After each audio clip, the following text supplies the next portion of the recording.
Hello, everybody. Thank you so much for being here today on this lovely Saturday morning, early afternoon, for Activate Your Power Now True series.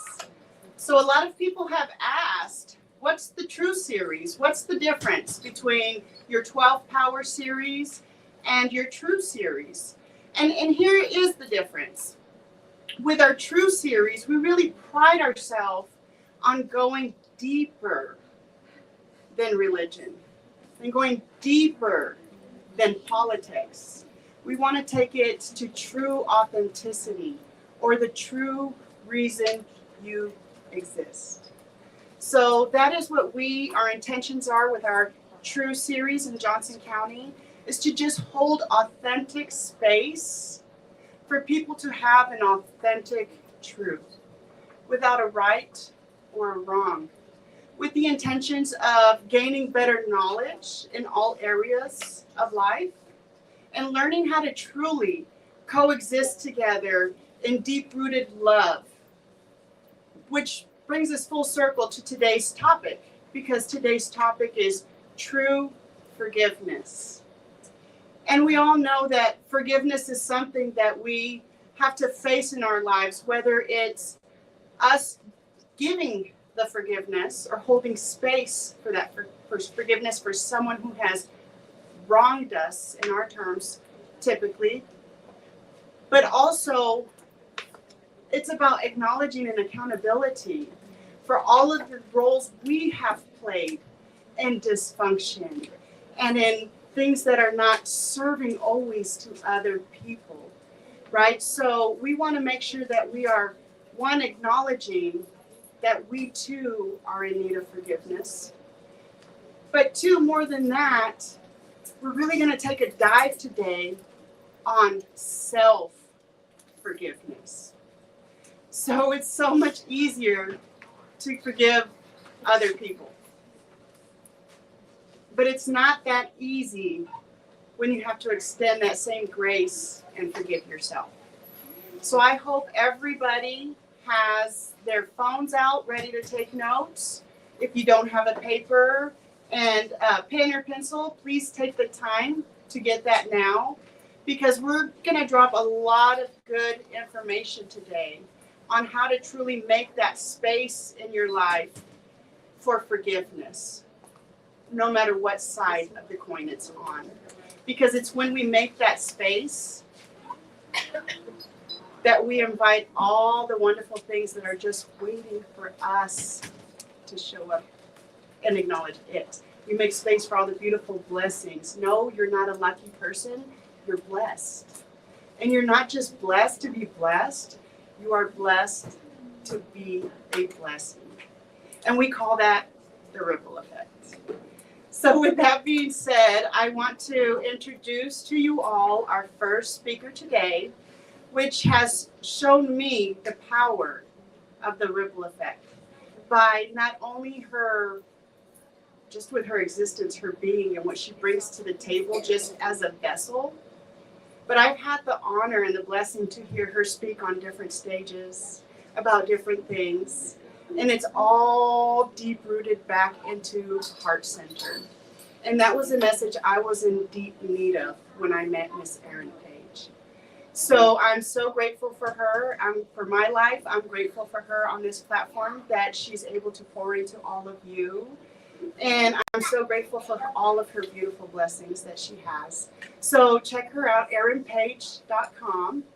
And I want you to take a dive into that website and see the Love You Girl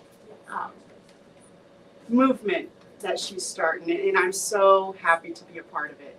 So everybody, please welcome Erin Page. Woo-hoo!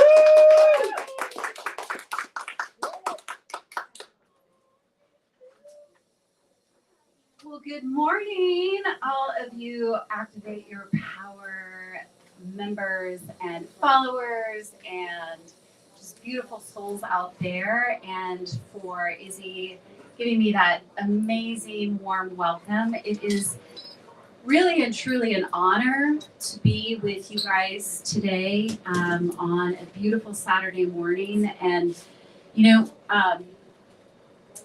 it all comes down to choice, right? That we can see things from a good perspective, or we can see things from a not so good perspective. And, we have a balance of both. And ultimately, the energetic to see things as good takes the exact same amount as to see something as not so good. The energetic is really the same.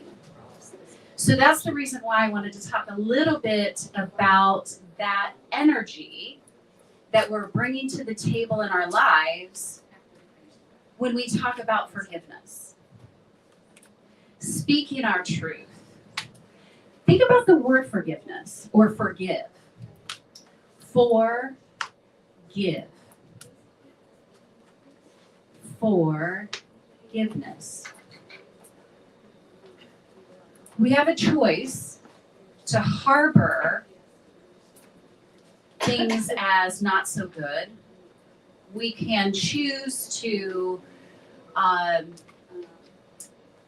a lot of anger and frustration, sadness, hurt, fear around something that someone has done to us. Or we have to own it.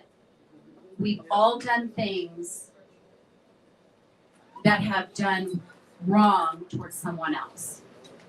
Because it's all perception, right? I mean, even the simplest things that you think are okay to say, that person is going to take that energy, going to take those words, take those actions, and they're going to interpret it and perceive it as they choose to perceive it. I'm quite sure I'm not alone where there's been situations where you've said something or you've done something and you had no idea until later when the person that you were talking with or the action in the crowd that you were doing it in comes back to you and says, you know what, I really have to tell you something. That offended me. That hurt my feelings. That didn't make me feel good. And you know what, that's okay, because we need to take those words, we need to digest it, and we need to take a look at it and not only forgive ourselves maybe for not realizing at the time and taking that perception from someone else and going, you know what, I see your point. I honor how you perceived it. Now, we can always agree to disagree, but you certainly need to honor the way someone perceives something, and it may not be in alignment with how you delivered it. Forgiveness.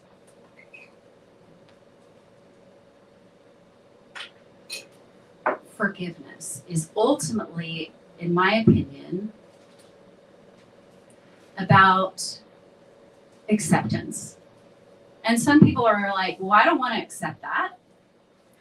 Why should I accept that? And I'm not saying that you shouldn't take it and digest it, but I'm talking about accepting the fact that it happened. You've already said it. You've already done it. Accept it.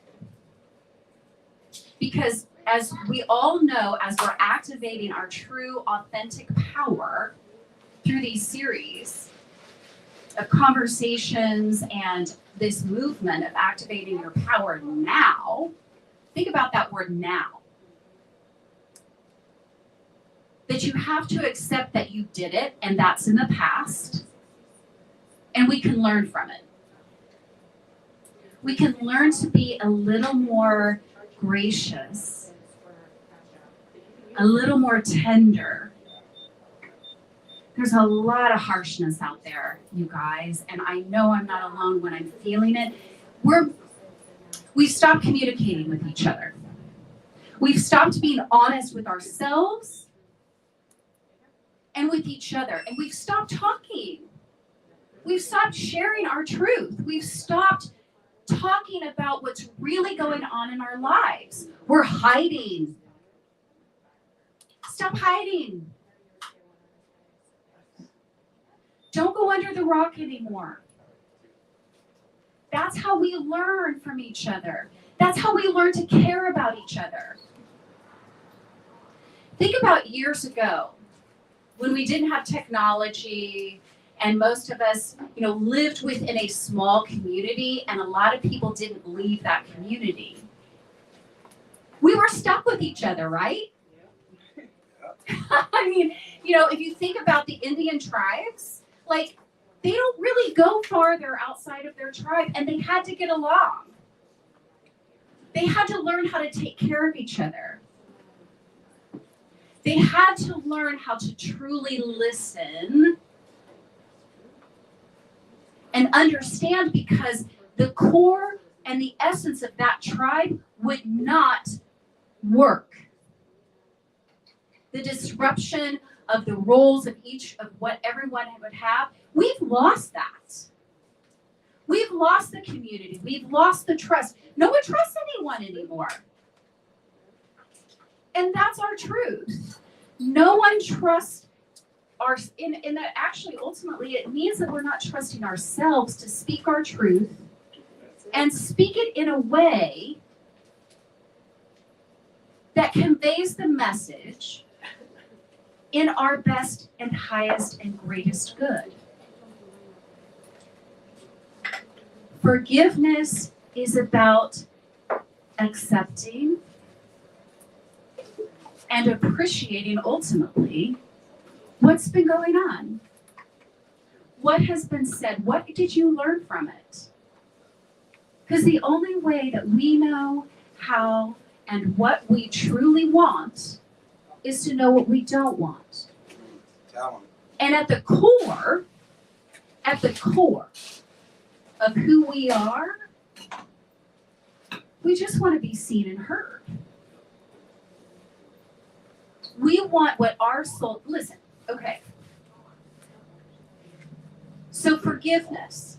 A lot of people used to say, oh my gosh, you were raped at 19, you had a car accident, almost killed someone, and was charged with a DUI at 19. You've been married twice. You've dealt for years, you guys, with emotional and mental abuse, both from men and women. Tell them, Harlan. And most recently, I added physical abuse to my list. And most people are like, well, how can you forgive that person that did that to you at age 19? Why would I want to give that person power? Yep. Preach. Are you kidding me? I don't want to give them power anymore. I don't want to give that person that, well, it is most recent, and I still have triggers, and I still have healing from it. But ultimately, he has his own stuff to deal with. And it's not mine. It was my choice to forgive myself. I knew, and that's talking about you can forgive other people all the time. You can accept what they've done to you, but we're not forgiving ourselves. We know in our guts what's right for us and what isn't. It's our warning system. I'm in the process of forgiving myself for spending time and wasting time with someone that I knew darn right, second date, that it wasn't healthy for me. And that's okay. That's part of my timeline. And if you guys have ever seen me speak and I bring out my whiteboard, I talk about our timeline. And the ticks on the timeline, right? Think about history class.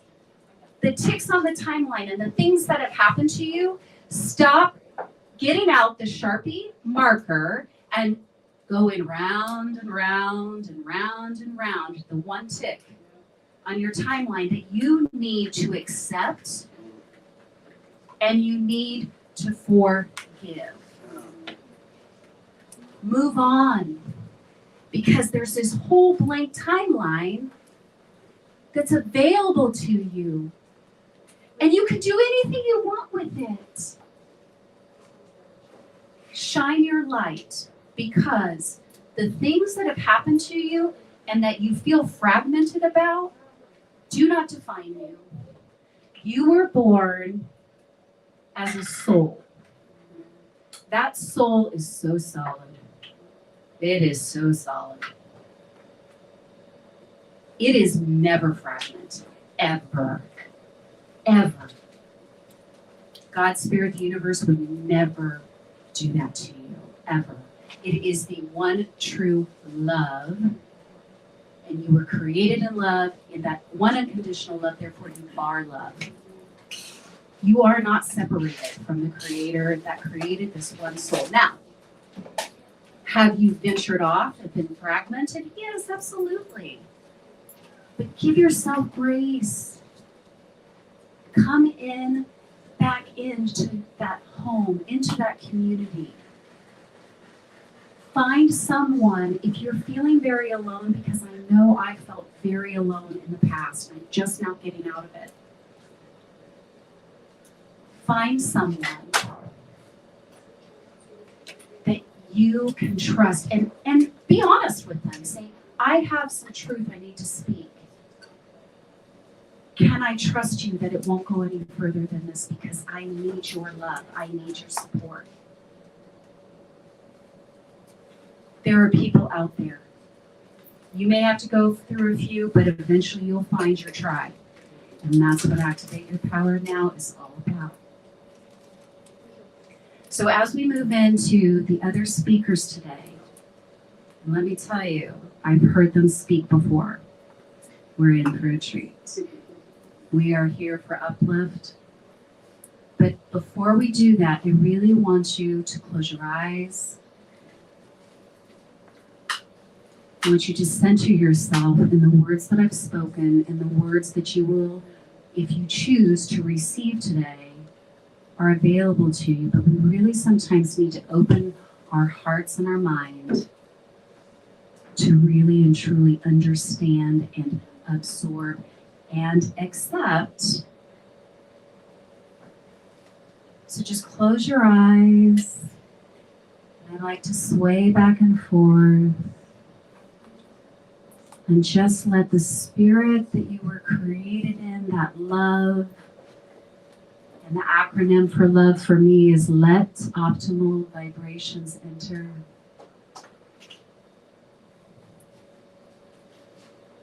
Give yourself grace. Learn to forgive.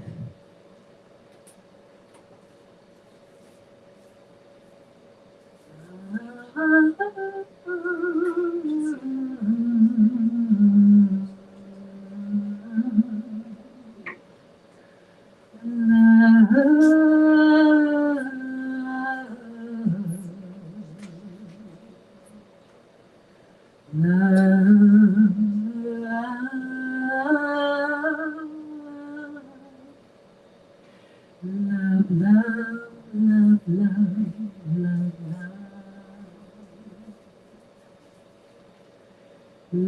love, love, love, love, love, love, love. Love, love, love, love, love,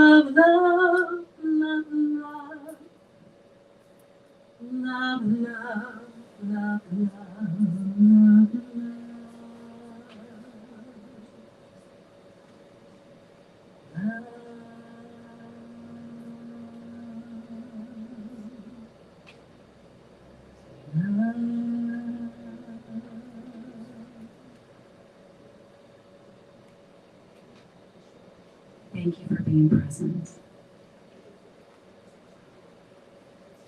Thank you for allowing yourself to open up that heart space and be who you truly are.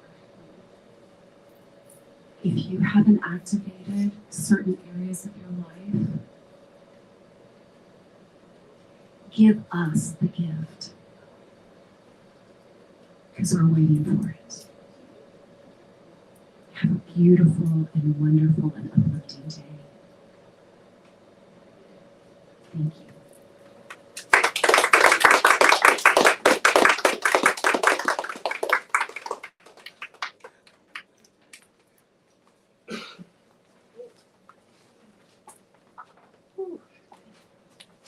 Thank you, Erin. She certainly set the tone for today and where we're headed.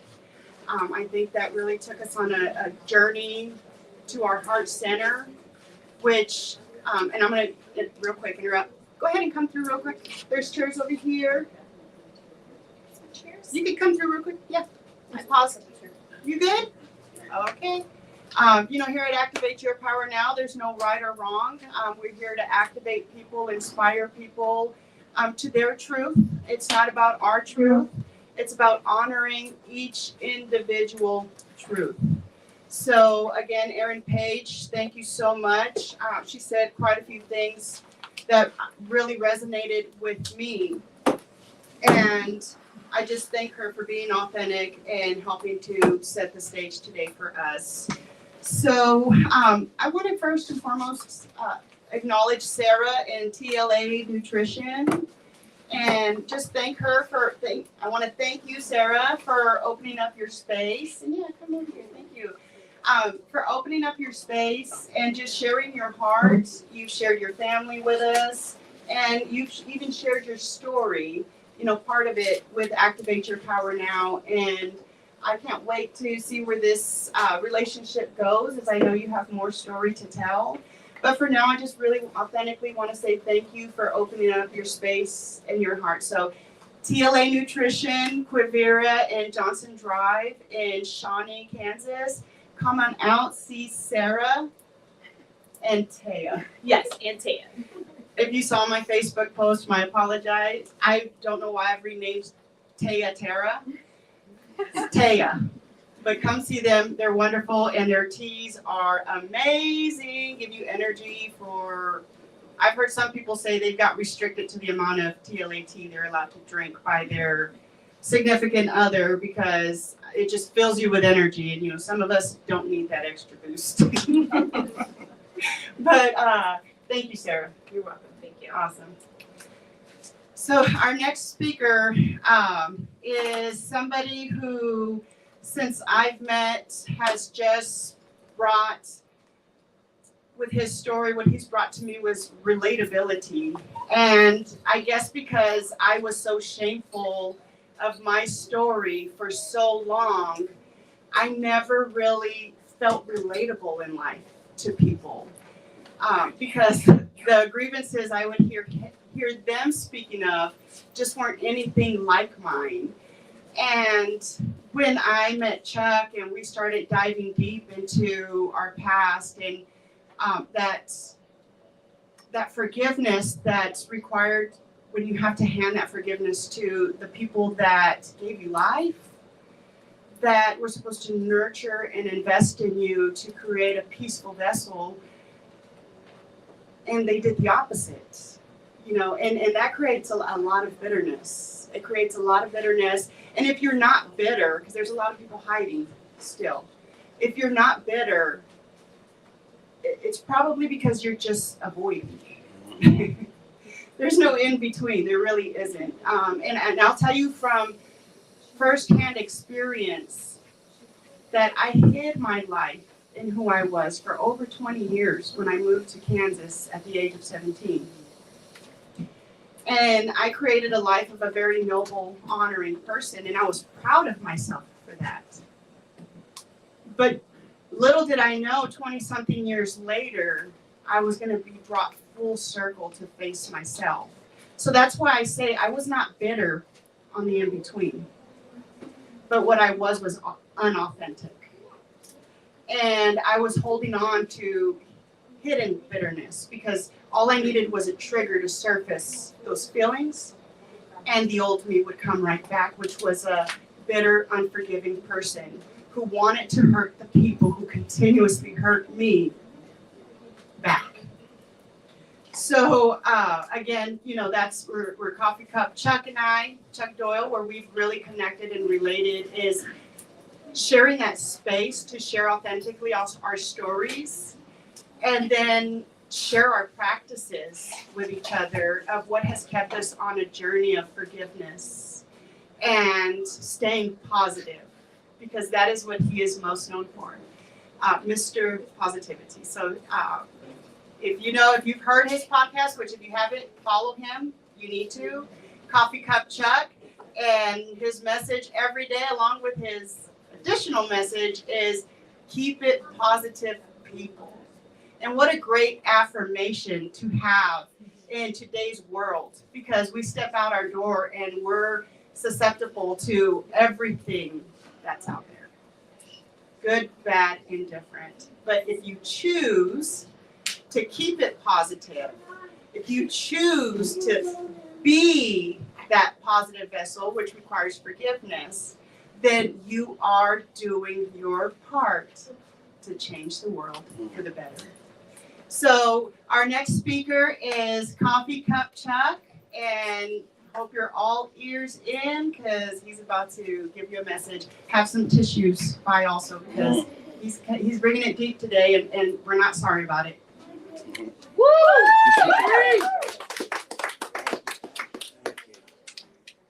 All right. Y'all ready to get activated? We're ready. All right. Ooh. So, it's your boy, Coffee Cup Chuck, and I got another powerful message for you guys. I wanna first ask you a question.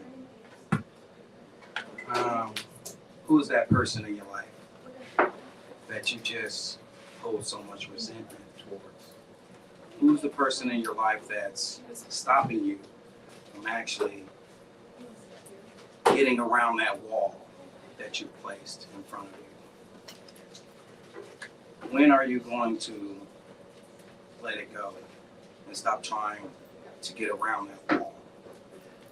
You see, you can spend a lot of time trying to get around that wall when it'll probably be best for you to just get over it. We spend a lot of time in our first years of life attached to our mother. We spend the first couple of months hearing her breathe, listening to her heartbeat, going through her emotional mood swings, and feeling completely protected by her safety. The bond between a mom and her child is, and it should be, the most precious, beautifulest relationship. But what happens to the child when it's not? What happens when that child has to endure?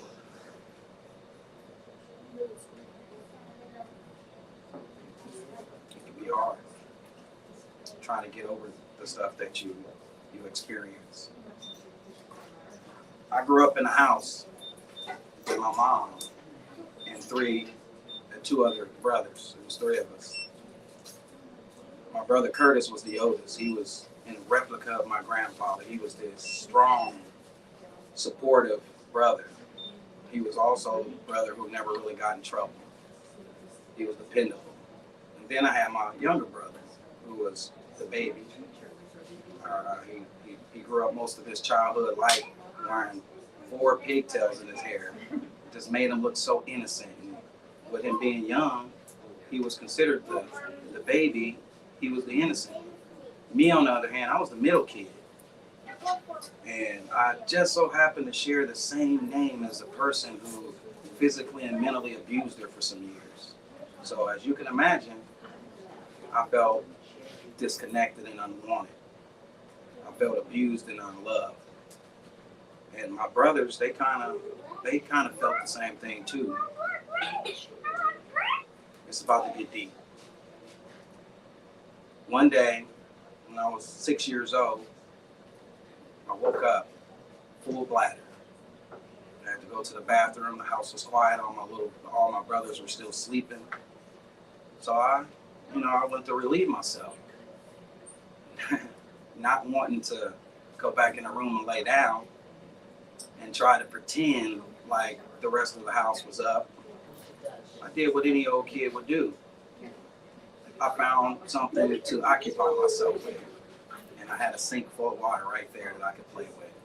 So I turned the water on and I played in it. I just so happened to get more water outside of the sink than I did inside of the sink, which didn't go so well when my mom snuck up behind me and caught me in the act.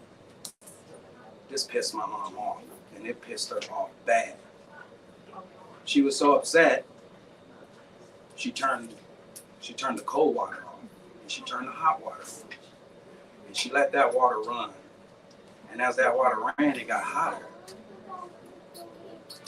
And as it got hotter, she proceeded to tell me over and over again of how she was about to teach me a lesson. She took my left hand and she stuck it under the water. And when she did that, it instantly just blew our minds, me and my mom's, because we both witnessed my skin peel off the top of my hand like a piece of chicken. That was horrible for a child to see, especially with his mom with her hand on the arm that's being destroyed. I was rushed to the hospital, and for the next 30 days, I had to endure the hand being unwrapped and wrapped and regauzed and cleaned. And imagine the pain that I had to go through every time that gauze was unwrapped. And we had to try to keep the skin that was healing attached to the arm, the hand. It's painful. I told myself, I said, I'll never forgive her for this. I'll never forgive her. In our household,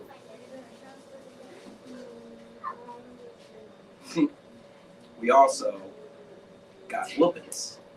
A lot of y'all know what whoopings are. I so happen to be the one that always got whoopings. I got them pretty much every day. But there were certain times in the house where things happened and there was no explanation of who did it. So my mom created this tradition called the we tradition, where when she couldn't find out who did it, she would give us all the options to spend a little time with yourselves trying to figure out who's going to take the blame for it. Come back with someone to blame where you're all getting whooped. And most of the times we all got whooped because no one wanted to take the blame.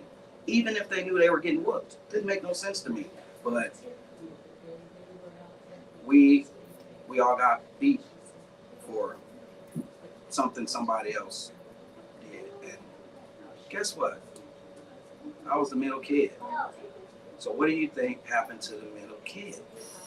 I was abused way longer than the other ones. And my brothers knew it.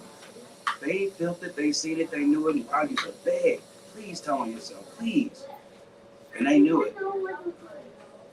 And all and so, I told myself, I'm not forgiving her for this. I'm not. Well, I'm gonna keep pushing. I remember one night, we were upstairs in the room playing. It was almost dinner time. Man, I could smell the pork chops. I could smell the macaroni, the mashed potatoes and the corn and the gravy and the onions. And it's dinner time, man. We're about to throw down. But when we got downstairs to eat, it wasn't pork chops and mashed potatoes and gravy and onion. None of that stuff was on our plates. It was cold cuts. And I remember me and my brothers all sitting at the table looking at each other saying, this is not right. Especially when my mom and her boyfriend would sit in the living room in front of the TV, eating what we had just smelled for the last hour and a half being cooked.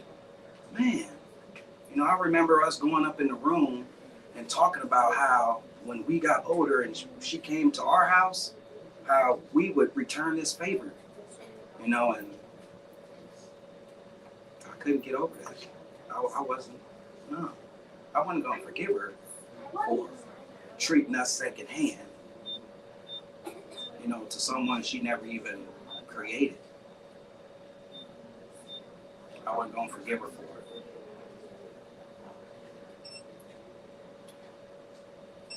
Right now, at the back part of my back, the lower part of my back, I have a U-shaped wound on my back. It came from an extension cord. Could you imagine the pain of being delivered by an extension cord? One day, I came home from school with a cassette tape, the old cassette tapes.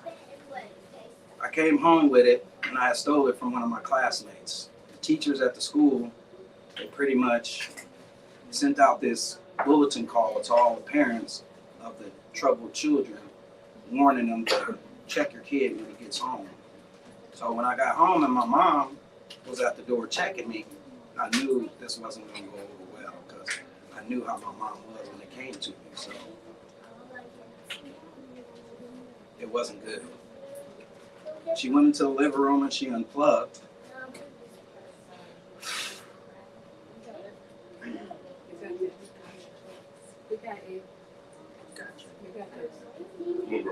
She unplugged the extension cord from the lamp in the living room. She wrapped it around her hand. And she beat me with it. I remember she used to always have this phrase that she would say, "Boy, you better chill out. I'm gonna beat you like a Hebrew slave. You better chill it out." This day, I felt what it felt like to be a Hebrew slave. I told her under my breath, I'll never forgive you for it. I couldn't.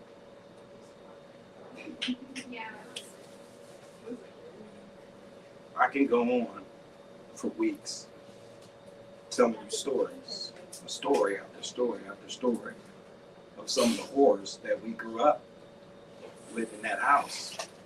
And even though I know my mom wasn't the best mom, and even though she wasn't the perfect person, I look at her today, and I look at her like I can see her clinging on to life. I can see it. She's old, and she's like sick everywhere. She's brittle and weak. She needs somebody to care for her. She needs somebody to love her. And she has COPD, so she's connected to the breathing machine, and she's in and out of the hospital all the time. So right now, at this particular moment, she needs what I needed when I was growing up. I could be the same way she was. I could. And guess what? It would be totally justified. Totally justified. Guess what? Just like me, my mom, she had a past. You know, she had a past. And the crazy thing about that is she knows my past because she's witnessed all of it. But I don't know hers because I didn't witness all of hers. I wasn't even born through probably the most criticalest part of her life. So guess what? That woman went through some crazy stuff. And she probably never got over a lot of it. She probably went through some stuff that I could never imagine, just like I could never imagine how she could do some of the things she's done to me. So I love her and I forgive her. And I understand and I see that the biggest part of forgiving is sometimes forgiving yourself, you know? And a lot of things that I did, I used to hold it deep because a lot of times I felt I deserved a lot of that stuff.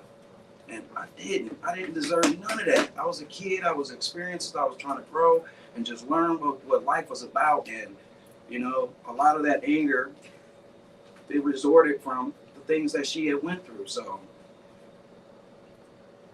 the little boy that I was that grew up in that house with her, he wouldn't have never, ever forgave her for any of the stuff that she did. And he wouldn't have never even wanted to be in the same room with her now, you know. You know, I gotta go see her right now in a rehabilitation center. She can't do anything. She's weak. Right now, all she thinks she has no strength to do anything. So guess where she's at most of the time? She's in her head. And she has a lot of regret and a lot of guilt in there. And she should. But it still doesn't take away the fact that she is not perfect. And I cannot hold on to something that I wouldn't want someone else to hold on from me. So I forgive my mom today.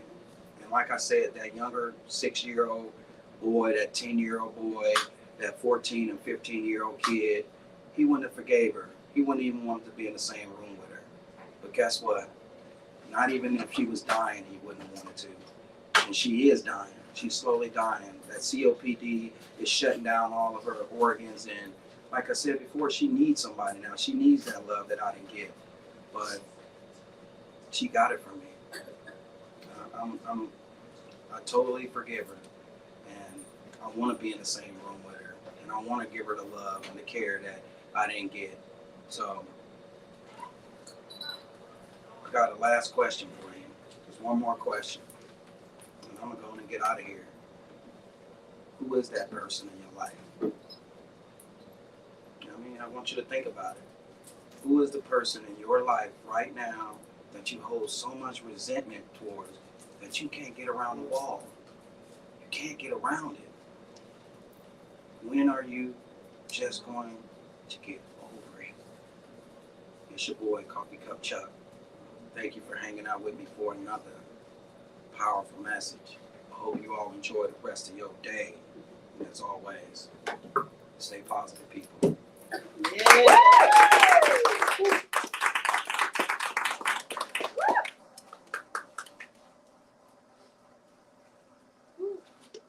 Deep breath, everybody. Inhale in.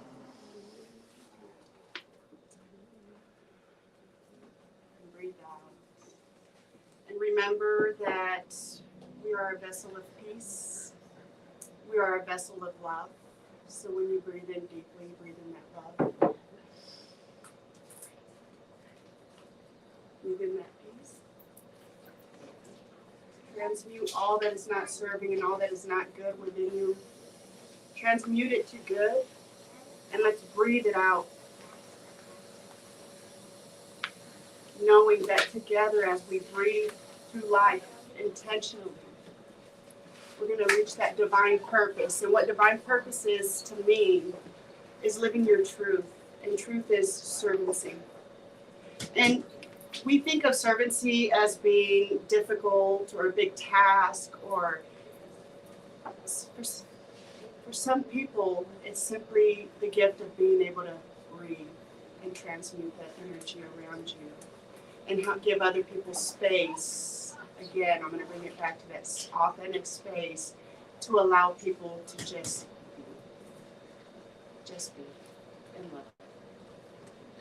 So Coffee Cup Chuck, thank you. And I know I got pretty emotional with that message because I can so resonate with those feelings of, we have a great expectation from our parents. You know, we put a lot on them. And now that I'm a parent of grown-up children, I understand what that feels like to carry those weights. You know, so it gives me an opportunity to look back and say, you know, they have their own story. And it is our responsibility to make space for understanding. And we just spoke on that Wednesday at our 12th Power Series. The power of understanding. Because we have to know, if we believe truth, right, that all is in divine purpose, all is well, everything's working for us and not against us. Karma, we get what we put out. You know, all these things that we walk around quoting and saying and using against other people. Again, it's about that making space to hold yourself accountable to all those truths. And it's never a perfect. Activate your power now, being activated and committing to a power path process, which is that pause and that breath, unapologetically, allowing spirit to guide the next best step, even when you don't understand and even when it doesn't make sense. And with saying that, I want to acknowledge something real quick that I meant to acknowledge earlier, but as I'm speaking, it's coming forward. I'm not the usual MC for this chapter. Lauren Dreyer is, and she's the Go With Your Gut specialist. And, you know, she has graciously stepped aside, and she's going on a journey within because she has been activated. And I've stepped in this month, and James Love and I will take turns emceeing this chapter. But again, if that's the power path practice, that's the pause and the breath, unapologetic. She didn't understand why she was being told to pause and breathe and step aside everything she had her hands in at this moment.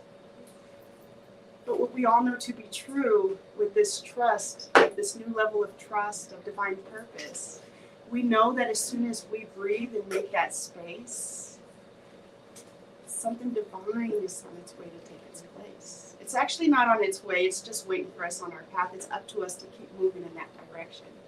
So I'm so proud of her. I'm so happy. We miss her today. It's the very first Johnson County Activate Your Power Now this year that she hasn't been here and been a part of.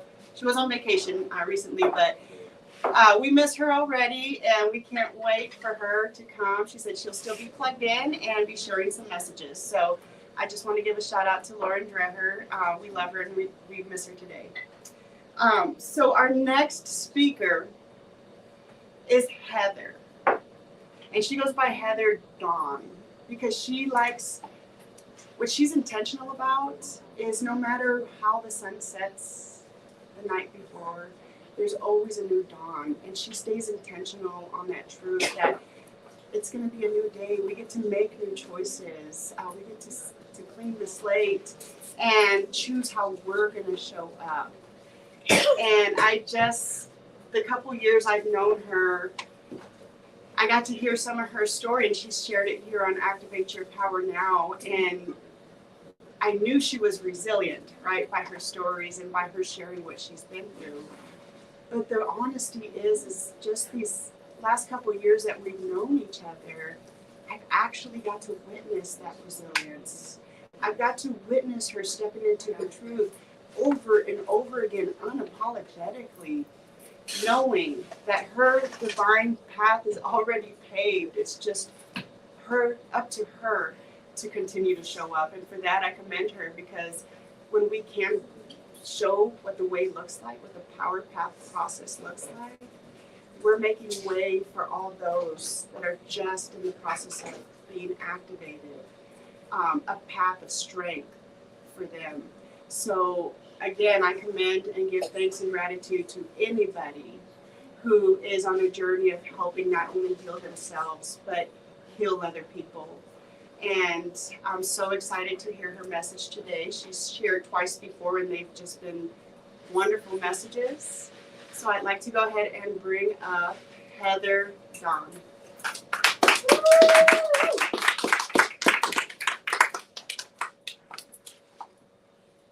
Okay, I wrote this out over the last week, and I'm not even going to use it. It happens every time I come here, every time I speak, because it's a perspective that's very different. I always, from day one, it felt like listening to my friend Chuck, Gary, David, Izzy. I've been very blessed. My life has not been that bad, and every time I hear it, I cry. We're going to talk about forgiveness today, and the funny thing is that I'm weird because forgiveness has always been very easy for me.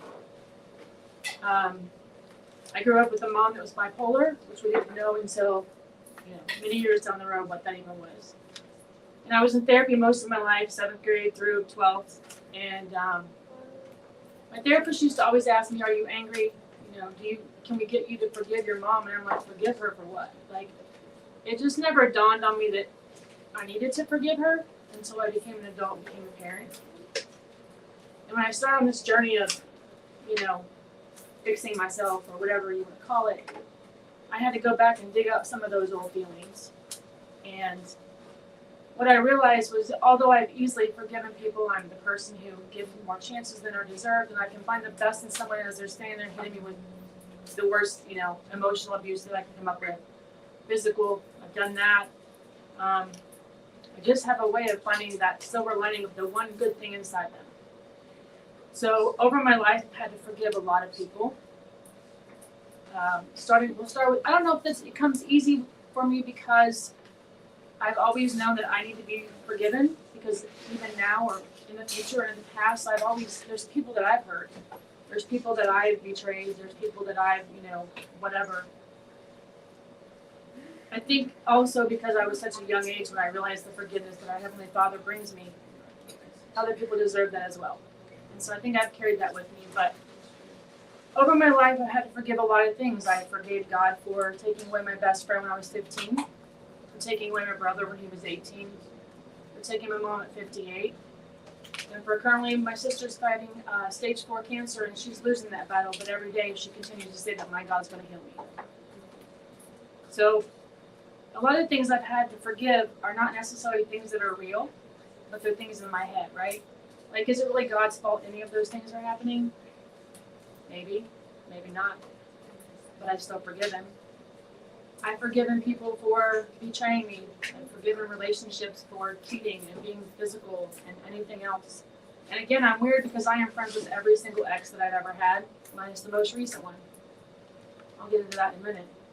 But I think it's just something that I've always been able to do fairly easily. And speaking of that most recent, recently I thought I found the love of my life. We fell in love, we got engaged, we were planning a wedding, we were doing all these things. We were on cloud 9. For 6 months we lived the best life until we didn't. We woke up one day, he decided he didn't want to do it anymore, and he left for Georgia. And I spent many days surrounded by all of these people, crying and trying to figure out why. Isn't it funny what hindsight will teach you? That man was a narcissist. He love bombed me, he gaslighted me, and he took off, which is a discard. So if anyone knows anything about that, what I had to forgive myself for was that I fell for it. Because you see, I knew exactly what a narcissist was. It's not my first. I hope he's my last. Right. But the thing is and when you forgive easily and you see the best in people, even those second date red flags, you make an excuse or a reason or something. Tell the truth. And then the next thing you know, you think back, and here we are. So I've also had to forgive, my parents. I've had to forgive step-parents that raised me for decades and then walked away like I was nothing. I've had to forgive people in church who were supposed to be my pastors and my guidance counselors, and they guided me in the wrong direction. And to listen to the stories of my friends, again, I've never been beaten by my parents. I've never been, I can't tell those stories. I've never been to jail. I've never done things that Izzy talks about.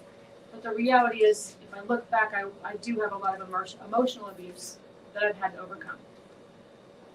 So as I say things like forgiveness is really easy for me, there's one thing in my life that's been going on for a while that I'm struggling with. So if I tell you the story, maybe you'll have words of wisdom. So as a little girl, as far back as I can remember, I was a daddy's girl. I followed him everywhere he went, everything he did, I did. My grandparents used to laugh at the story of I was 4 or 5 years old and my dad had the old 70s cut off jean shorts, no shirt, walking around, working on cars and doing whatever, and I was right behind him, cut off shorts, no shirt. Daddy had a big chew in his mouth with Levi Garrett, and I had a little string in mine. We went fishing together, dirt bikes, the whole thing. Was really close to him my entire life, and then at 19 he married a woman who seemed nice enough at the time. And for the next 20 plus years I would spend owning stuff that wasn't mine because she wanted me gone. She wanted her kids and my dad and her to be this happy family. She treated my kids differently. She treated me hatefully. I mean, everything she said was hateful and hurtful. And for 20 years she would do crazy stuff like she bought an outfit for my daughter and she put it in the trash and told my dad to throw it away. I didn't throw it away. At my daughter's graduation, she pulled her usual. And I thought to myself, I'm just not going to call or reach out to him and just see how long it takes before I hear from him. So 3 years later, I finally decided I'm done. I'm not doing this because why am I fighting for someone who doesn't want to fight for me? He's my dad. And as a parent, I don't get it. If I don't hear from my girls or talk to my girls, as they've gotten grown and older, used to it was 4 or 5 times a day, but now it's, if I hear from them a couple times, 3 times a week, that's okay. But years, I don't understand. Now I've seen them a few times at funerals and things like that. We've talked and we're, social because it's best for the family. But I don't know that I've forgiven him. Have I forgotten? No. Does it still hurt? Yes. I don't think I'm working on forgiving him, but the one thing I've learned, and there's a quote that I saw, and I'm going to use my paper so I don't mess it up, but to forgive is to set a prisoner free, and then to discover that prisoner was you. Amen. So my advice to people is this, the forgiveness is not for them, Right. it's for you. And I just refuse, whether it's an ex or family member, I don't want that bitterness in my life. I spent 42 years being angry and bitter and using that whole hurt people line. I don't want to be that anymore. So over the last couple of years I've been on this journey, I've been surrounded by these people, and the funny thing is it's funny how God works, because this last door, 2.5 months ago I thought my life was over. All these dreams I was creating, where they go, now what do I do, blah, blah, blah. As that door shut, another one opened, and now I can stand here telling you I'm living my best life right now. Woo. Every Yes. time I go through a struggle, I come out stronger and smarter and happier and better. And so don't stay in the struggle. I was talking to somebody else here earlier about how you surround yourself with people, and sometimes people want to stay in that struggle. They want to stay in that space of bitterness and anger, and you got to leave it behind. And so that's what I choose to do. And I've had people recently even say, how are you over it so quickly? What's my alternative? I could have stayed bitter and put a wall up for the next guy to knock down.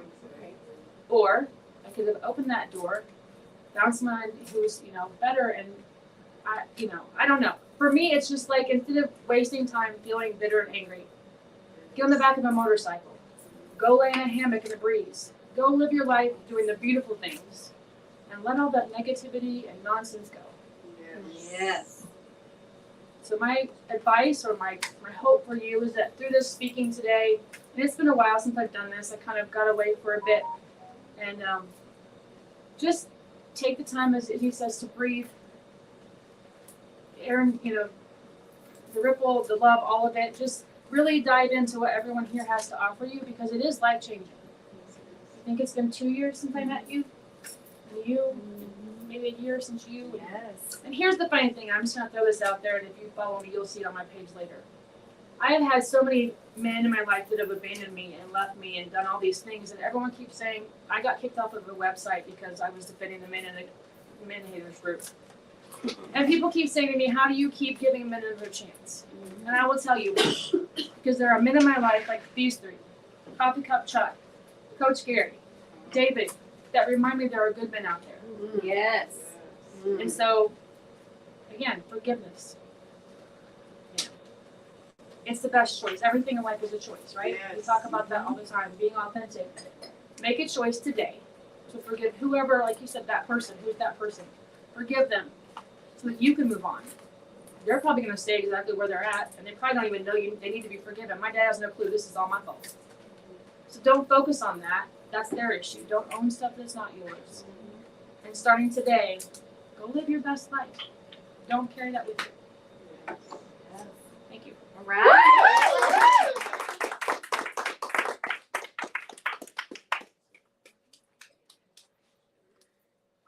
message as usual. Thank you, Heather.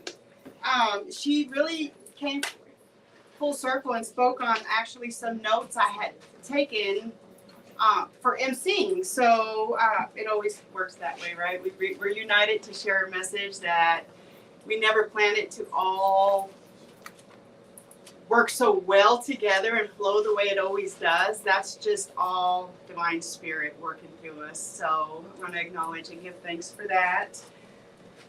So let's see. Let me go to my notes real quick because I did have a couple things written down. So I have a question. At the beginning I said get out your phones to take notes or get out a piece of paper. And that is because I have two questions. I'm going to give you one question right now in between speakers. And I want you to spend some time with these questions and then hearing the speakers that have spoken today. Go listen to the replay, hear it again, because you got to be willing to always listen and experience newly. So you hear me say that a lot, but people don't really understand what that means. That means, I know you've heard it before. I know you've experienced it before. But I promise you, you are a different person today than you were when you first originally heard or experienced. So to have that end-all be-all attitude, been there, done that, that's a very dangerous one to have because we were created to constantly be in motion, in growth. And we're growing regardless. I've spoke on this before too. Just know your energy is growing. It's growing within you. It's growing around you. It's up to you to be intentional on what's being built. It could be something good. It could be something hindering. So that bitterness, guess what? That grows just as fast as love, just as fast as grace. Just energy is moving. It ain't waiting for you to catch up. It's moving. But we can be intentional through our breath, through our pauses, so that we stay aligned in that truth. We stay moving in building something that's divine. And what divine means is it's bigger than you. It's bigger than your past. It's bigger than your generational cycles. It's bigger than your current circumstances.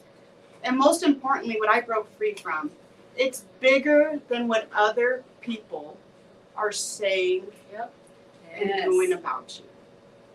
So keep showing up, keep walking. Like Heather said, what's the alternative? There is an alternative, and we experience people who are on the flip side of that coin, and that's why we're here united in Activate Your Power Now.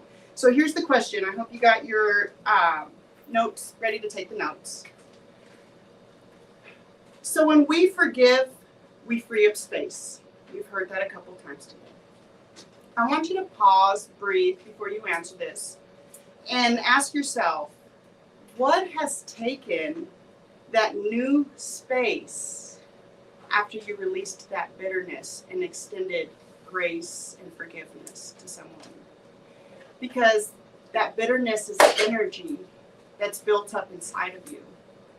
And if you don't do something productive with it, you'll find yourself like me and many others with cancer tumors, with other tumors and cysts, and that's just yuckiness building up that I didn't let go. So I want you to, but what I did learn as I started learning the pause and the breath and the release to take what's mine to do, as Reverend Elisa says, and release what is not mine to do. I realized that bigger things were taking that space. And I couldn't believe it. And the people around me couldn't believe it. So it doesn't take me long to catch patterns. I started realizing every time I extend true forgiveness, I don't get riled up when I'm telling the story. I don't get all tense in my neck when their name comes up. When I truly released it and gave it praise and thanks for everything in my world is good, I was blessed beyond my imagination. So I want you to ask yourselves, because we've all been forgiven at one point or another, or we've done some forgiving at one point or another. What has taken that new space after your release?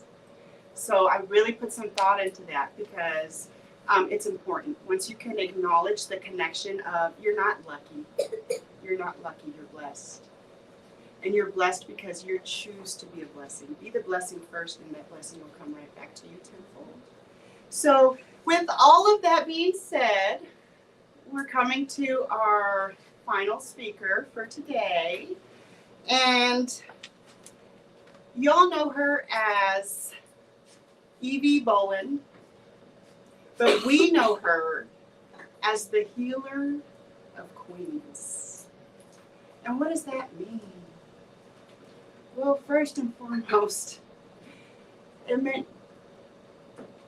it's about that breath, that pause, that breath, and owning who you are. We're all queens and kings. But she specializes with helping all you queens out there who need someone to just remind you that you are worthy and that you were created for something way bigger. And when she comes, she gives her all. We all do, but you'll see what I mean if you haven't experienced her before. So I want to welcome Evie Bolin, the healer of queens, to the stage.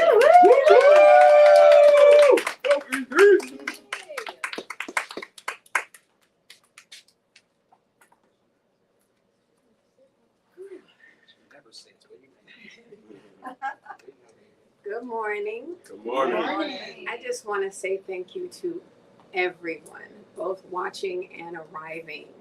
And I say arriving not here, I mean arriving as in coming. Because as we're going through this, we are arriving. There has been layers of me.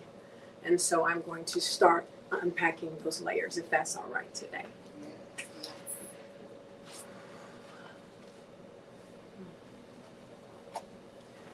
Tomorrow is not promised. Don't let this moment slip away.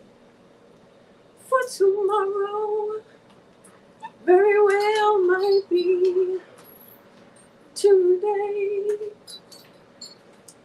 I sang that song with my grandmother. I haven't sang that song since she left and went to heaven in 2017. I sang it today because today is about true forgiveness. And you see, true forgiveness is about taking the journey home by way of where your demons play. So I had to go where my demons played first so I can make my way home. True forgiveness is about realizing that the first time you had to hear the word forgiveness was as a child, believing that forgiveness was free.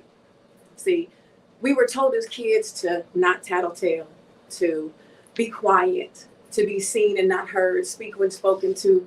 So we used to sit in rooms and believe that we were less, subtracted from, you see. See, life allowed us to arrive, but we were subtracted from all day. We were subtracted from as children because, as Chuck said, somebody hurt somebody that hurt me. So abusive people are abusive people, but hurt people, like Heather said. But isn't that something that we use that as a statement? Hurt people, and that seems to be okay. Racist people are racist people, life people, liars are liars. But when you decide what the label's going to be, why do they not have to change it? Why do we always have to be abusers? I decided in my life at 44 years old that the curse stops with me. See, so I'm standing with my arms wide open, and my children and my people and my queens and those who have forgotten their crowns, even though they still got them on. See, I decided that behind me would never know what came at me unless I had to tell them how to get over it. You see, so forgiveness is about finding out where your demons play. So my demons play a lot in me. Our demons play in us because they have decided that it's the safest place for them to be. You see, your demons can't come outside of you because then you'd have something to battle. But the demons that reside in you are hard to find. So what we decided is the demons and the carrying of demons and the gathering of demons and the legions of demons. There was a story in the Bible about a man who had battled all his life. Demons. But it wasn't until Jesus stood in front of him and said, the legion has to go. Do you know how strong a person's got to be to walk around with a smile on her face fighting a legion? I have a legion that is assigned to me. So if I have a legion assigned to me, clearly I got to be something.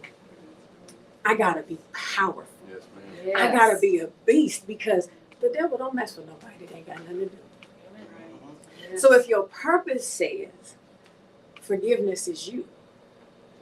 So forgiveness is not about allowing somebody who did something. You see, I was told I was never going to be good for anything on my back, so I just stay off of it. Figured I'd try to be good at anything else. My stepfather looked at me and told me it was really good that I started maturing early. That way he didn't have to wait too long. I had people in my life that have taken more than they've given. I've poured more than I've been poured into. But you got to understand that when you pour, something is coming. My children are amazing people, and I'm always shocked because I know it wasn't me. But then I hear people say, but you're amazing too. You know, the hardest thing to believe is that you're worthy. The hardest thing to believe is that you're not what they said you were. You're only what you answer to, and the hard part is that if you have a legion, you'd be amazed at what you hear all day. Your self-talk has to be louder than a legion. You can't sit back and hear you're nothing. You're never going to be nothing. Nobody's listening to you. They always leave you. You're this, you're that. I have to fight a legion. But they my legion. And I decided instead of fighting them, I'm going to own them. Yes. You see, legions are slaves to the devil. So they're going to be mine. I'm going to allow that legion to keep on talking. Because see, they've been saying the same thing. And I've proved them wrong time and time again.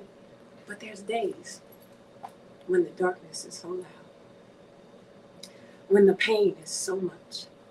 Or like Heather said, when the decision that somebody else made hurts so bad. The leaving you, the letting you go, the putting someone else, friend or foe, in front of you, the disregard is loud. The darkness gets loud. And you find yourself stuck right here with legions all around you, and you have to decide in that moment, are they right about me? Are they? I mean, they gotta be right. They've been saying it for. What happens when the legion convinces you they're right? You lose years, time. You wake up and realize your children are growing and your life is going on and job after job, and you realize that you've been walking through life on autopilot. That means you've been walking under the legion's control. Something else had a hold to you. And now you have to spread your wings and break free. You see, my wings are as big as a football field. I've just been wondering why my back hurts because I've been carrying them. But I've been carrying them like this because the legion was right. Well, let me tell you something. I'm not. The legion is wrong. What they say about me, they got to say about me, and they can only say it to me because don't nobody else believe it but me. Yep. So the negative speaking that I'm doing about me, I'm sending out and telling them they come get me. Because I told them I wasn't good enough, and I believed it. I told them I wasn't bad enough, but I believed it. I told them I wasn't good enough to be loved, and I believed it because I listened to them, you see. For so many years, I knew I wasn't going to be. Don't nobody love me? Don't nobody want to be with me? Can't be, because everybody leave. I had to kill so many versions of the Legion soldiers. The hard part is they don't stop coming. I used to have a saying that I would tell people. I've been Jobing it my whole life. Job, if you think about it, people say, well, my goodness, Job had to get all this stuff thrown at him, and Job had to survive all this stuff, and God just forgot about Job. Or God told the devil, go ahead, do what you're going to do. He's mine. At the end of the day, I've been Jobing it. I have. But I've also survived everything that was sent after me. Come on, girl. I have survived everything that was meant to destroy me. Yes. My heartbreak, my pains, my body, my health, everything that came from me didn't take me out of here. Now ain't that something? Mm-hmm. Woo! You meant Yes. for me. So if I have a legion, and then the world coming, and then the people who have broken my heart and left me, and then the people who have taken something from me that I can never get back, both my innocence and my worth, if I decided to accept it, then I'd live in bitterness. I'd live in hate. I couldn't go and activate anybody else. I couldn't go tell a woman who has told herself so many times that she was nothing and say, girl, you are something, if I didn't have to go through nothing. See, I survived for you. Mhm. I survived for you. That's right. I survived for you. Because somebody got to go through it so that you can know how to get through it. Yes. And if I don't get through it, then everybody that is connected to my purpose will always fall. See, I got a legion, but I got to show you how to get past the legion because we have an army to raise. We have queens and generations of princesses and princes coming behind us. We have a generation to save. We have people who decided that they were done. I've got people walking around me all the time, walking dead, because they decided that living was too hard.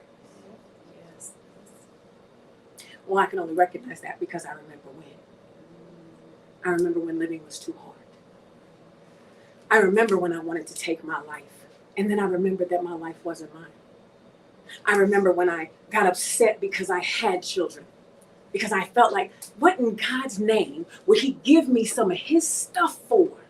He didn't even save me from my stuff. How dare I, as Chuck said, give you generational abuse, generational curses of pain, generational hate. I should hate men. I've had enough. I should hate women. I've had enough. I should hate pain. I should hate children. I should hate. That's what the Legion needs me to do. Who do I work for? Is it the Legion or is it you? I don't belong to the Legion. They belong to me. I don't get to tell the devil nothing more than your job hasn't changed, which means that your job description can't get no better, which means that all you can ever be is beneath me. Hell ain't a place that you can walk around. It's underneath you, underground. Where do we put the dead? Underground. So the devil ain't no more living, and the Legion ain't got no more life. It's death. So if you subject yourself long enough to the Legion, you'll die too. And then you'll turn into 90% of the earth Yes. walking dead. It's so funny how there's 15 seasons of Walking Dead, and yet Fix Your Life is off, right? Because people are acceptance of death. Some people, I had a client tell me, I'm 50 years old and I didn't know why I'm still here. She said, I didn't plan on living. I thought I should have been dead by now. Well, that's because you decided you were already dead. If you've decided that this is where you give up, this is where it stops, there's nothing left, well then tell your family your arrangements and just stay in your bed. Make the decision to let go. Don't keep trying to live, get on. Because the living is for the living. Life is for the living. Forgiveness is for the living. Just like Heather said, forgiveness is not for them. Dear good grief. Do you think my stepfather gives a daggone about whether I care if I forgave him or not? That's between him and God. He ain't gonna do with me. I survived. My proof is surviving him. My proof is everyone who's ever put their hands on me. I survived anything you tossed at me. My proof of anyone who ever stole from me is I survived everything you stole because clearly I was better than what you took. My belief is this. Forgiveness does not empower anyone but me. Because when I forgive you, I can turn to someone else that I can recognize you in and forgive them in the beginning. I can decide that. Who I have to work on forgiving is me.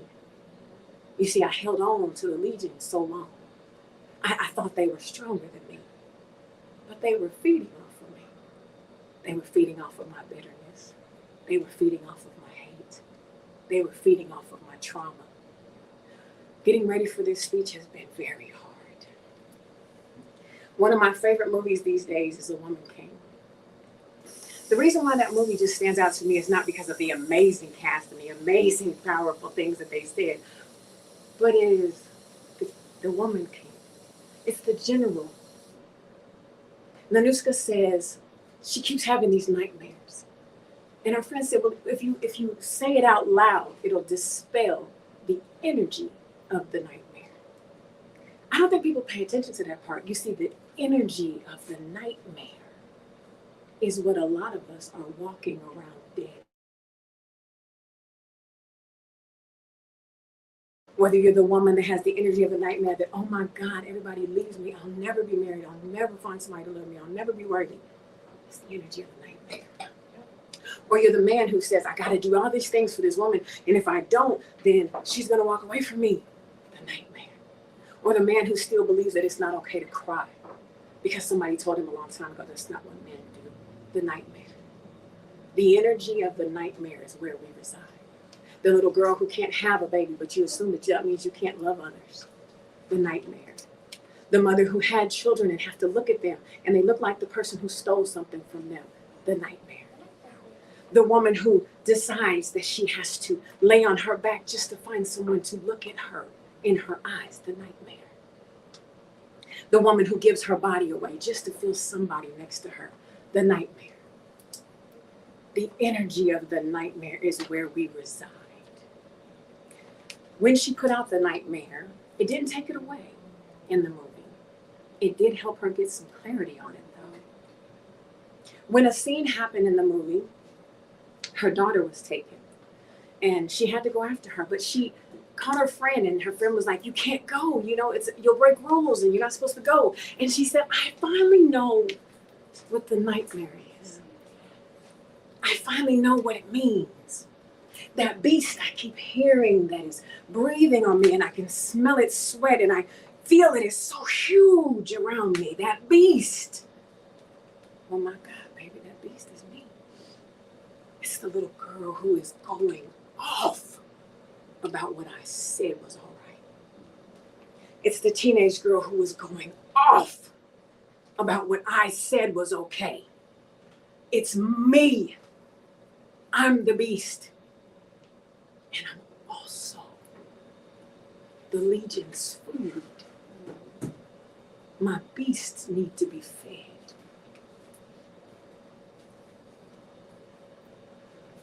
I sat down with my beasts writing this, and I found out that they're just hurting children, hurting versions of me.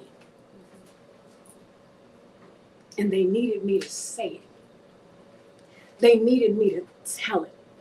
They needed me to say that my heart has been broken. They needed me to say that someone stole something from me. They needed me to say that I have been unworthy. I have been believed. I needed to say it for them. You see, because they've been silenced by me, by circumstance. My daughter said to me, you are not the kind of person I'm going to sit here and baby and say, well, it's okay, woo, woo, woo. She said, you're going to go out there and you're going to show up like you tell us to. You're going to go out there. I said, I'm afraid. I don't know if I can do this. She said, I ain't never seen a day where fear was bigger than you. Wow. That's powerful. And I drove here today. I almost didn't. But fear is my allegiance. Forgiveness is mine. Yes. Yes. So I have to work on forgiving those other people who may or may not care. But the biggest person I need to forgive is looking right at you. It's me. I have to remember that I have overcome more than came over me. I have to remember that all my mountains big as Everest never really happened to be what they said they were. All those people that hurt me, those were hurt people. And if they don't get the healing, they don't stay hurt. Me, I'm healed because I got something to do. And I've got so many people connected to my purpose, I'm not going to wait on you. I got people's lives in my hands. I got people's healing in my heart. I've got people's assignments that I need to pass out. So today, I'm going to have to learn to forgive me so that I don't have to be them. Ooh, Preach. woo. Everyone that has ever hurt me, I forgive you. Everyone that has ever stolen from me, I forgive you. Yes. And Evie, I forgive you too. All of it. Today, we will not ever again trust a legion of somebody else's dead men. Woo. The devil can't win a fight he's already lost. Yes. So anyone that still believes he's going to succeed, you're living a lie of a walking dead legion. And I don't care how many seasons there are of The Walking Dead. Didn't matter how many zombies happened, there was always survivors. There was always survivors. So that means there's always somebody bigger and badder than death itself. So wake up. Stop walking around living dead. Yes. Decide to live. Decide to arrive. Don't believe you've ever gotten there. As soon as you think that you got there and you know it all, lay down anyway. Because you decided you were done. My grandmother used to say to me, God's not done with me yet. And I used to think, my goodness, that is the most silliest thing. We've been living the last days since I was born. Hell. So, yeah, I'm just waiting. But the catch is that maybe that what helped me remember it and think about it is maybe the last days weren't the last days of the earth, the last days that we decided that the Legion ran the earth. Amen. Yes. Maybe the last days are the last days of the Walking Dead. Maybe their time is numbered. Maybe their days are up. Maybe those dead have to go. Maybe we're cleansing the earth with life. So for those of us who decided, forgiveness is for us. I'm going to ask you all to do something for me. Everybody pull out their phones. You on live, pull out your phone. I want you to get your mirror, your phone, your camera up for me. And I want you to look at yourself. I want everybody to be looking at yourselves. I want you looking at nobody else. Because guess what? Nobody else's business is your business. I want you to look at yourself. Does everybody see themselves? So much. Now I want you to close your eyes. And I want you to close your eyes and get in your mind. And I want you to remember the last time you cried out. I mean, when that pain was big. I mean, when you were willing to let your life go. I mean, when you were begging God to take you out of here. I want you to get that in the front of your mind. Do you have it? I want that moment when you were, God, I just want you to take my life because I don't want to live like this anymore. I don't even want to wake up. I want that moment in your mind. And when you have it, I want you to hold it there. Do you feel that pain? Do you feel that desperation of that thought? Do you feel that depression, that anger, that hurt? Do you hear that person? Do you hear your tears in that moment? Do you remember that person begging, praying to God, Buddha, whatever your higher thing is? When you believed in that moment, do you have that moment for Now I want you to open your eyes and look right into that camera. You are her or his answered prayer. You are what they were praying for. You are what they survived for. You are what they fought up from that moment for. What is looking back in that camera or in that mirror is a savior, is a blessing, is an answered prayer. You are a walking, talking, answered prayer. Somebody prayed for me. They used to say that you're walking in your grandmother's prayers. I'm walking in mine too. See, I prayed for me, and I didn't even know I was looking for me at the time. You are the last answered prayer. Now walk in that blessing and forgive everything you thought about that moment because you survived it, because you answered your own prayer. Walk in the blessing. Walk out the door knowing I'm an answered prayer. I'm a blessing. That means my purpose on this earth is already established. You are an answered prayer. And forgive yourself for forgetting that part. Thank you. Yes.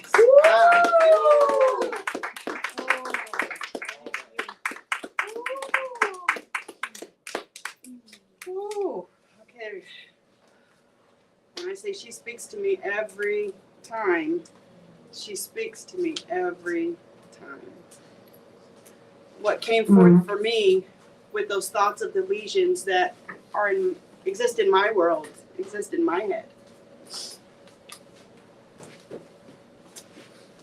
When I had to face myself in the mirror right now or in my phone, it brought me full circle to when I was coming out of my cancer in 2021. And I was empowered. You hear me speak of being blessed with cancer. It's not everybody's story, but it's mine. It gave me an opportunity to show up authentically in what I proclaimed as my truth. Through gratitude, by choice, regardless of the outcome. But there was a time through that process, coming out of it, with my diagnosis, I had all my close family, right, crying, feeling sorry for me, saying, why you? Why does everything bad happen to you? And I don't feel that way, but those were their words coming to me. But as soon as they didn't get their way with me, as per usual in our dysfunctional relationship, they turned on me. It didn't matter anymore that I was surviving cancer. I wasn't wonderful anymore because that's how disregardable I am. And I remember finding myself, and I don't share this story because it's embarrassing. But I found myself, my lesion was telling me, you don't deserve to be here. You don't deserve to have survived this cancer. You don't deserve any of it. You look stupid with those things in your body after being reconstructed. It was causing more havoc in my life. If I would have just stayed bare-chested when I got my double mastectomy, because I tried to replace it with something, and my body was rejecting it, so I was in pain. I was being medicated, and the medications were making me depressed. They were making me suicidal, and nobody understood what I was going through. And I found myself sitting outside the parking lot of Dos Diales restaurant on 75th Street, across the street from the hospital. And I scared everybody in my house because the demons were speaking so loud to me that I left with no reason. That's what I would do. When I get overwhelmed, I didn't know how to express, so I flee. And I hopped in my car and I went, and it was getting late, and I was scaring everybody because I turned my ringer off because I don't care in that moment. I don't care what anybody thinks. The demons are so loud. And I sat outside of Dos Reales parked facing the hospital, and I told myself, because the demons were saying, you're not worthy. You're not worthy. My mind was saying, cut those things out of your body. Get a knife and just take them out. They're the cause of all your problems. Because you want to look cute. And I didn't trust myself enough in that moment to not do it. I've been a cutty before. I didn't know that's what that was. I used to hurt myself as a kid all the time. So I didn't trust myself. I sat out there. I fell asleep in my car, crying. And I said, if you start acting on it, go check yourself in. I was in a safe place. Cross the street and go check yourself in if you act on it. But I fell asleep in my car. I woke up, it was probably 9 pushing 10. I'm sure Dave was stressed and worried about me not knowing what was going on. But the truth started surfacing, right? I was already on my intentional journey. I got to sit there and choose to breathe. Choose to know truth is truth, regardless of what I'm going through. So I brought myself, praise God, full circle in that moment.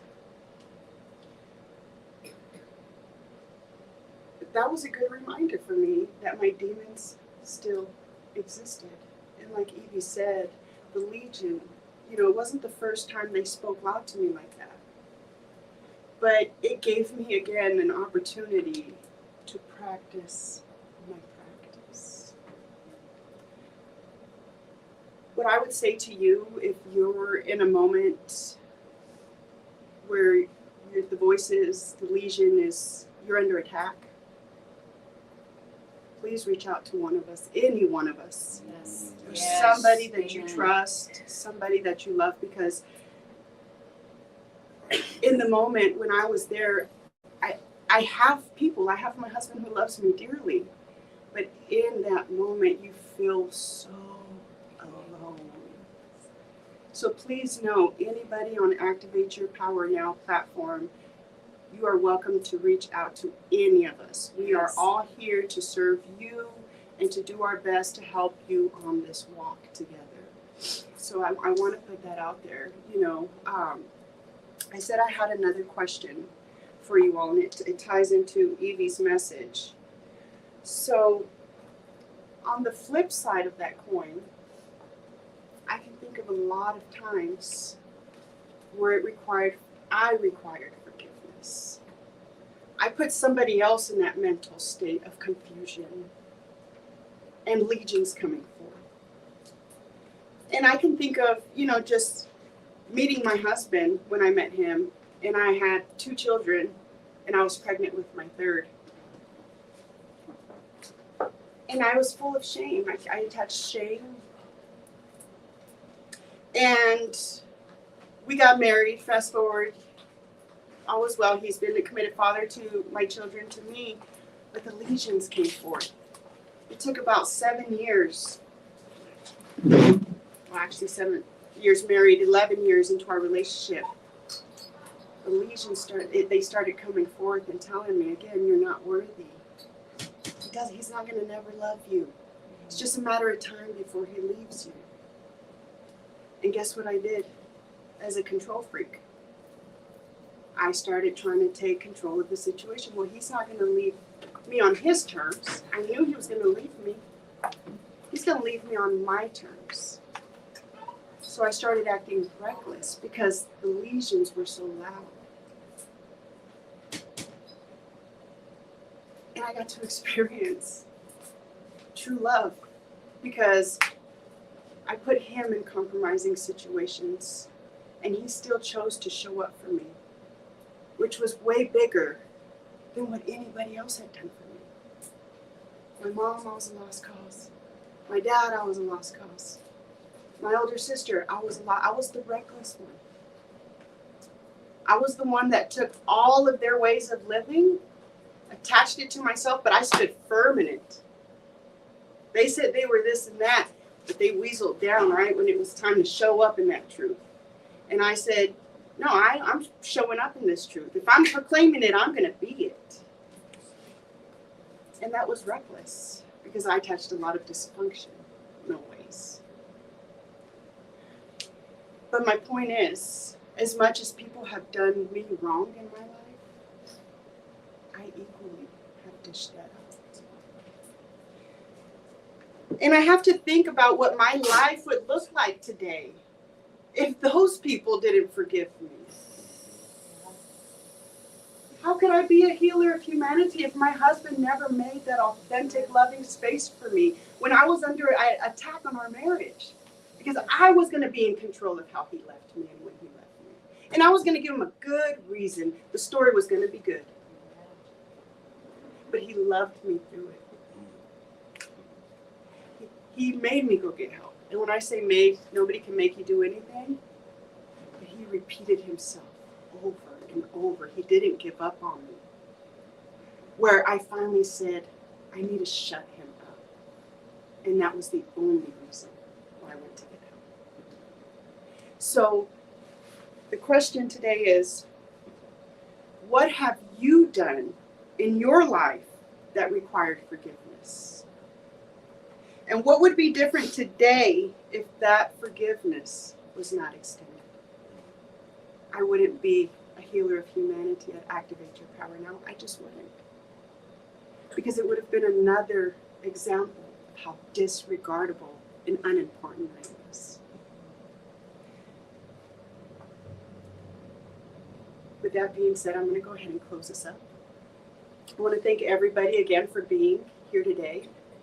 This was a heavy topic. It really is a heavy topic. But we felt it so necessary to bring it forward because it's a needed topic. So many lost people who think they're alone. They're walking dead. And we all have people in our life that are walking dead. And I just challenge you and myself to find a declaration for your life that you can stand firmly on, and then just do the day-to-day practice to be that, because that's how we are going to show other people that there is a path to light, even if you're residing in darkness. So with that being said, here's my last message to you all, and we're going to go ahead and sign off. And that is, when we refuse to forgive, we are saying yes to bitterness. And bitterness gives even the best tasting foods a bad taste. So go out, be authentic, be love, choose forgiveness, and reach out to us if you need anything, please. Peace. Woo!